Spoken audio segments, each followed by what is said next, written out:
Pranayama practice in traditions of Ashtanga Yoga is assigned to the next limb after asana.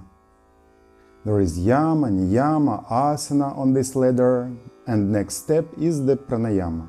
Every step prepares practitioner to the next one. So every next step is more beneficial and more complex. Here, straight away we need to mention that pranayama practice must be hard mentally and physically. A lot of people start and stop for the reasons that it's not interesting. Here we need to understand that pranayama practice is not an entertainment activity. It doesn't have to be interesting. It is deep internal self-discovery, complete immersion into the process of the path of the personal evolution. All the students being on the path of yoga make three main mistakes. It is said that first mistake is a laziness. When a practitioner reached a certain level, logically they are supposed to start moving forward. But they do not move forward. That is the first mistake, which we can label just a laziness. So, practitioner can progress, but consciously does not choose to move forward for the number of reasons. Firstly, that amount of energy may not be generated, or not enough motivation, or maybe both. Second main mistake, when the practitioner is getting used to the practice, improves their condition significantly, sticks to improving intensely the body characteristics. They do not feel enough, they want even more asanas, mistakenly believing that more asanas will give them more satisfaction. It's really like that, but for the very short period of time, and after a while everything comes back. It is constantly needed to feed this desire like any other. And the third mistake, it's when practitioner starts in the asana level, forgetting that asana is only third limb of the endless path of yoga practice. Yama, niyama, asana, and here practitioners start to improve their performance, looking for opportunity to make their body more flexible, with more better stamina and focused only on this aspect. And this is the third mistake. Here, we need to talk about pranayama practice in Ashtanga Yoga traditions. It's offered to the practitioners only when they reach a third series of asana practice. It means they need to complete the entire first series, entire second series, and start to practice third series. And then the teacher traditionally offers pranayama practice. We believe that this approach is not really fair, since a lot of people have limitations of the physical body, but they still can improve quality of their life by the pranayama practice, but they have no this opportunity. Designing a pranayama practice sequence is based on the very simple principle. The first practice is an activation technique, and second one is a relaxation technique. So here we alternate affecting or sympathetic and parasympathetic nerve systems, activation and relaxation nerve system alternately. And the first technique offering in most of the schools, regardless of traditions, is Kapalabhati technique. Now changing one by one.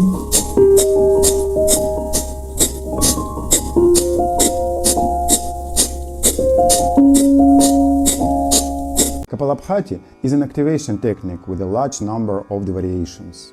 Here we can manage the speed of the breathing cycles, work with the sound during the inhalation and exhalation. Also, such technique as a Bhastrika is one of the variations of Kapalabhati. Kapalabhati is a very strong technique by which we can affect on the different aspects of our life. I'm talking about mental, emotional and physical conditions. Traditionally, this technique is performed for 3 rounds, each round for the 3 minutes of the practice. Traditionally, during each minute we need to perform from 108 to 120 breathing cycles. Thus, each round is around 360 breathing cycles. After completion of each round, there is a sort of meditation done. 1 minute of the observation without any movement or talking, with the eyes closed. So, a practitioner has to define that effect from the practice did they get today and qualify it through the observation. Since we are talking about breathing pace, now we need to mention that breathing pace is extremely important. In a calm state, when your body and mind are calm, statistically, the average human breathes at pace of about 15 to 17 breathing cycles per minute. If we talk about difference between 120 and 17 breathing cycles per minute, it's a huge difference. Here, it's necessary to control the quantity of the air exhaled. Otherwise, the practice will lead to the hyperventilation of the lungs and as a result to the condition of hypoxia that we have to avoid. So, the quantity of the air inhaled is the air that located in the nasal passages in trachea and the largest bronchs of the bronchial tree, where there is no gas exchange. Within my body, for example, with a full lung capacity of approximately 5 liters, my exhale during Kapalabhati practice will be from 100 to 130 milliliters of the air per exhale.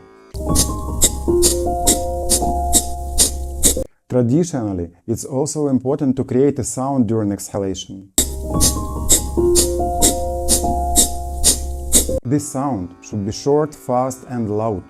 It's very similar to the process of the blow in the nasal passages. The inhalation should be inert. In order to achieve inert inhalation, it's needed to let the belly out and air automatically moves into the lungs. The abdominal manipulation is used traditionally. At each exhale, your belly is moved inward. When you let your belly out, the air naturally moves into the lungs. Also, there is a very important aspect is the point of the where sound comes out, where the sound is created. It is either the throat, or it is nasal passages, or it is nostrils. So, according to traditional approach, the sound has to come straight out of the nostrils. It's very important to create a certain pressure right into the nasal passages, and here we get a very powerful effect on central nerve system. Let's go step by step and overview each of these aspects in details. So, famous teacher and an author of Hatha Yoga Pradipika says that those whose doshas elements are not in balance should practice 6 cleansing actions before they start to pranayama practice. By 6 cleansing actions, the author means the system of Shatkarmas. The first one is Aneti, Jala and Sutra. It's a nasal passages cleansing method. Second one is Kapalabhati, the cleansing breathing technique. The third one is a Dhauti, digestive tract cleansing. The fourth one is a Nauli, massage of internal organs by using of abdominal muscles. The fifth one is a Basti, yogic enema. And the sixth one is a Trataka, work with the visual organs. So, back to Kapalabhati. Kapalabhati can be translated from Sanskrit as a shining forehead or shining breath. It is said that nostrils are entrance to the brain. Kapalabhati is the keys to that entrance door. It's needed to practice early in the morning before pranayama starts as a powerful activation tool stimulating activity of the sympathetic nerve system. This technique provides a very strong effect on the body. We should not forget also that all beneficial tools potentially can be very dangerous. And Kapalabhati is the healing practice in a traditional performance and destructive in the case of the wrong practicing. Technically, it is performed by contracting and relaxing abdominal muscles alternately. So, it is an abdominal breathing. As we mentioned earlier, it's necessary to create a sound. The sound is created during exhalation from the nostrils. The sound volume is the same throughout the practice. The speed of the sound is also the same. In a calm state, an average human breathes at a speed from 15 to 17 breathing cycles per minute. Yoga practitioner breathes a bit slower, from the 10 to the 12 breathing cycles per minute. Kapalabhati, as we said earlier, it is 120 breathing cycles per minute. In this image, there are different respiratory volumes, illustrated and highlighted, that human uses for the breathing. So, the general capacity of the lungs allow to accommodate 5 liters of the air. At the same time, when our mind and body are calm, we use a specific breathing volume, which is called a working volume. It's approximately 10% of the general capacity of the lungs. So, in this image, it's only half liter for inhale and a half liter for exhale. The rest of the lungs are filled with carbon dioxide. This metabolite is an extremely important element to support the work of all body systems. 2.5 liters are marked as an additional volume of inhale. Being in calm state, we can inhale additionally 2.5 liters of the air. 1.5 liters is an additional volume of exhalation. Together, additional exhalation volume, additional inhalation volume and working volume make up the vital volume of the lungs. There is also a death breathing volume. It's something that's not possible to exhale. It is volume that is constantly filled with the air. Why we are talking about this? In the calm states, when we are exclusively use a working volume of the breath, let's say 16 breathing cycles per minute, Lungs allowed to pass through them just 8 liters of air. If we do not change the volume that is exhaled and inhaled during Kapalabhati practice, for sure it will lead to the state of hypoxia. That's why it's necessary to regulate the volume of exhaled air. From the school program, we all remember that when we run cross, it's very difficult to breathe if we not control the speed of the breathing. As we said earlier, carbon dioxide is one of the body's main metabolites, which affect the muscle tone of vascular walls. Under the condition of carbon dioxide deficiency, the muscles of the vascular wall contract and do not relax, which lead to the spasm. The inner lumen of the vessel narrows. Muscle spasm of the vessel wall leads to the difficulty in delivery of the blood and oxygen to the brain tissue. Also, lowering carbon dioxide levels affects blood reaction, which at first changes from the light alkaline to light acidic and after to acidic reaction. It leads to the blood thickening and the blood loses fluidity. So, hemoglobin and the blood cells begin to grow together, forming a new form of the cell called oxyhemoglobin. During the normal breathing, oxygen is getting easily released and enters the cell. But in this context, connection between hemoglobin and oxygen cell is very stable, and the oxygen cell cannot be released from the erythrocyte, which is lead to decrease of the oxygen level in the brain. So, hyperventilation leads to the spasm of cerebral vessels. And secondly, even the blood which flows through the spasmatic vessels unable to compensate the brain's oxygen needs.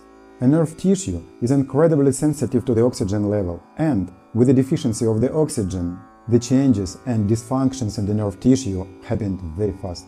Something like this we can see during the practice of the different breathing psychotechniques. For example, holotropic breath work. In the context of Kapalabhati practice, these states are achieved if the practice done incorrect or performed extremely intensely. And we have to mention that state of the hyperventilation and hypoxia we must avoid. Let's not forget that yoga practice should make us better.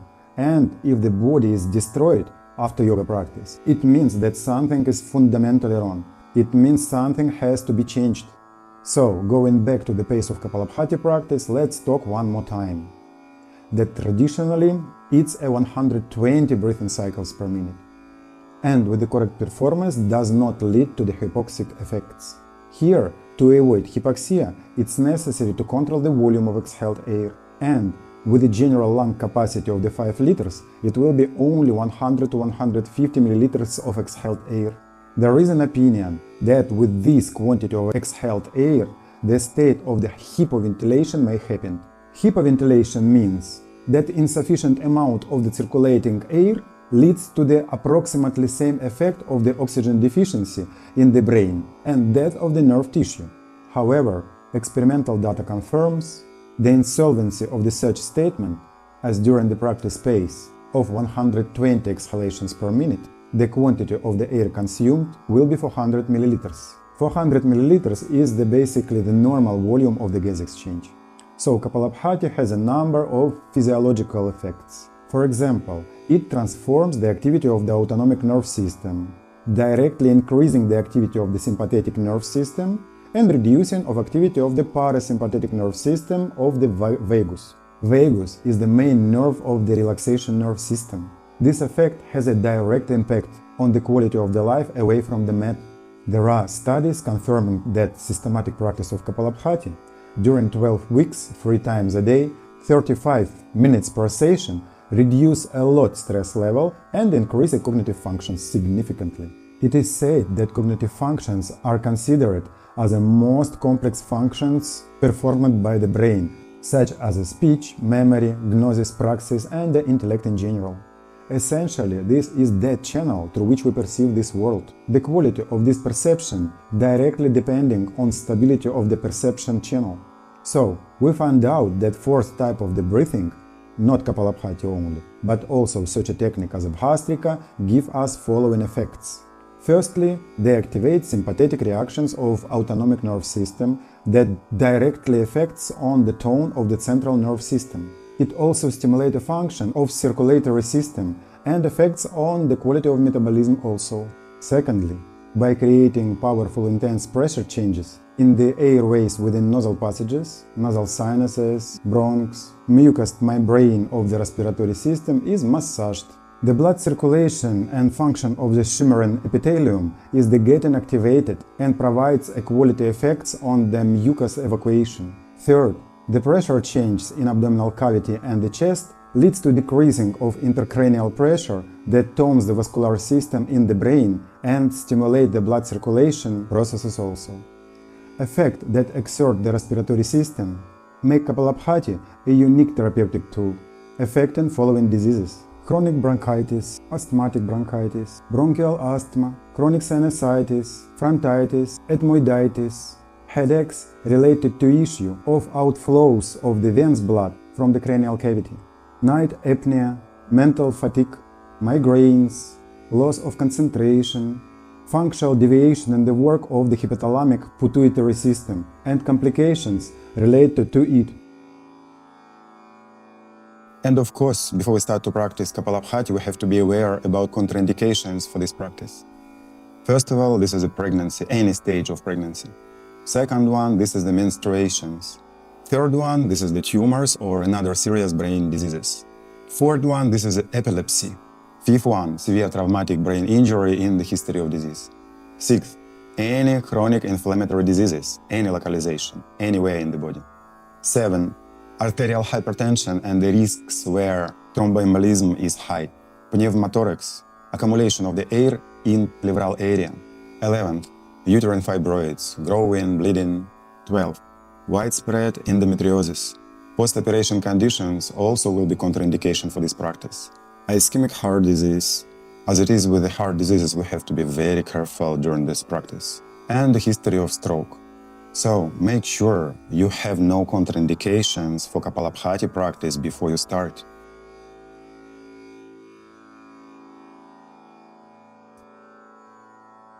Prepare yourself for the practice.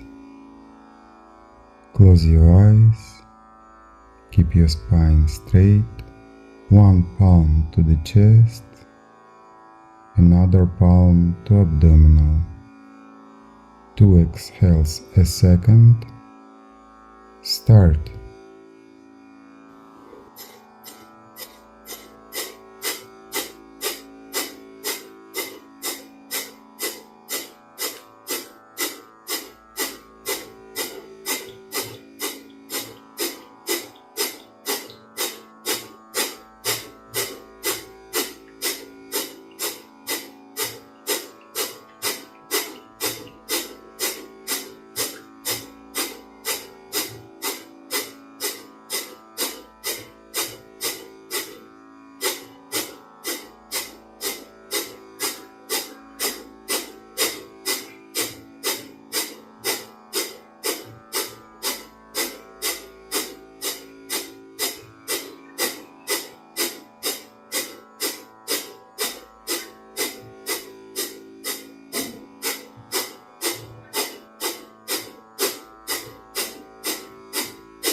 meditation.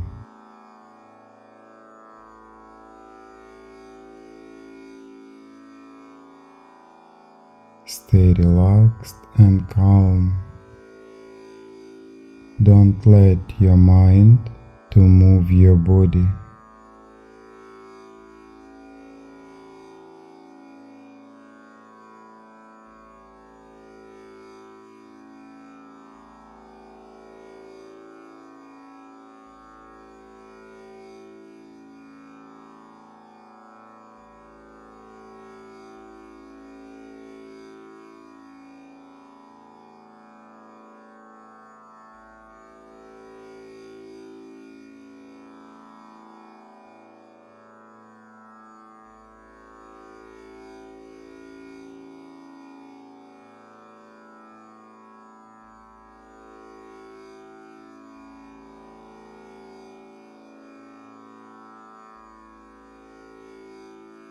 Prepare yourself for the second round.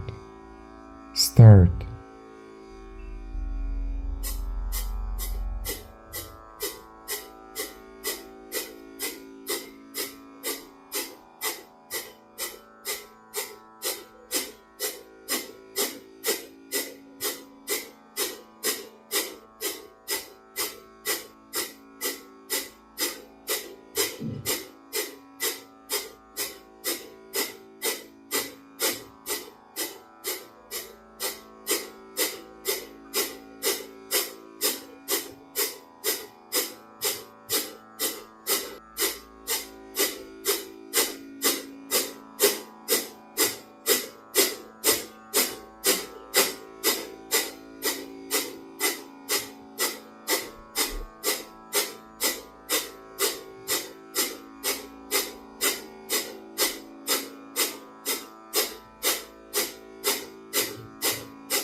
Time.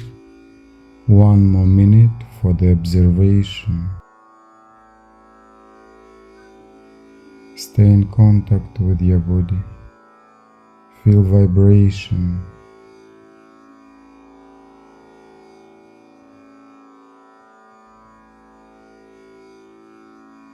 No movements at all.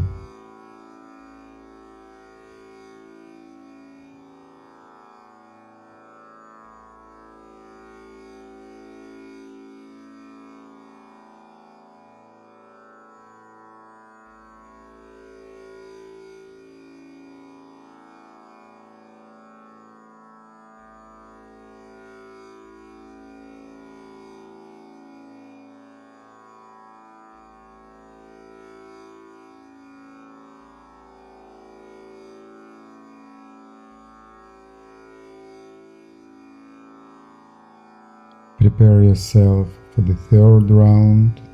Prepare your right hand. With the left nostril, start.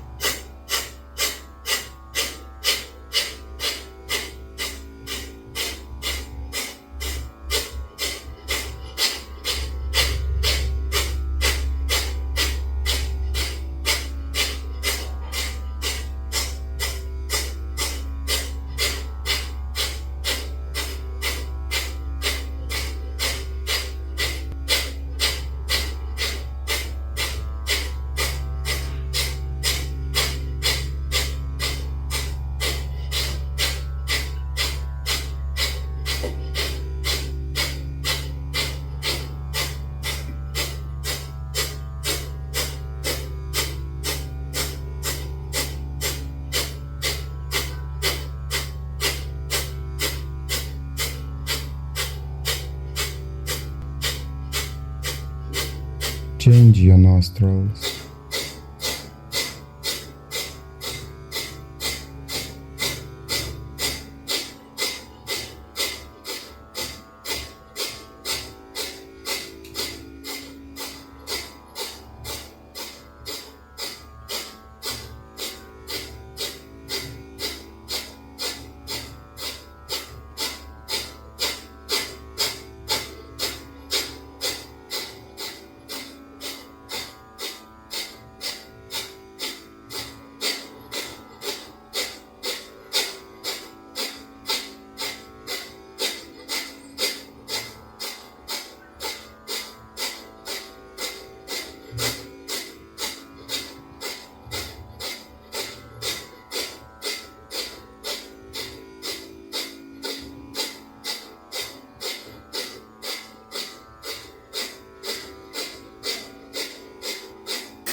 One by one.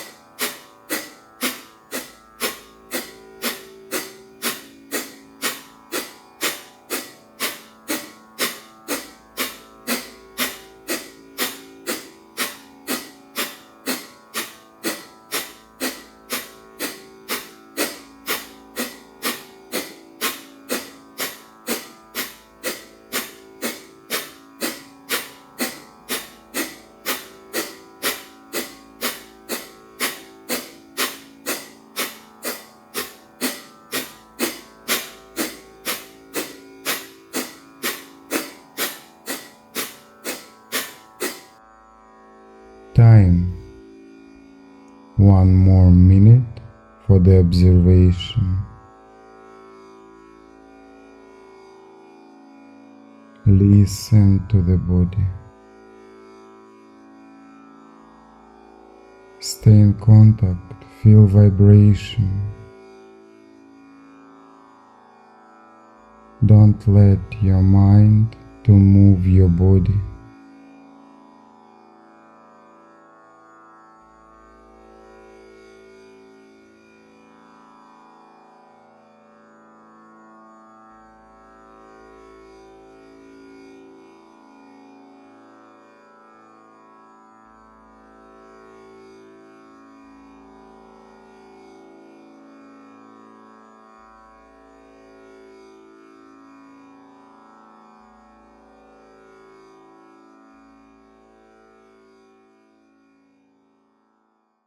Open your eyes and take Shavasana.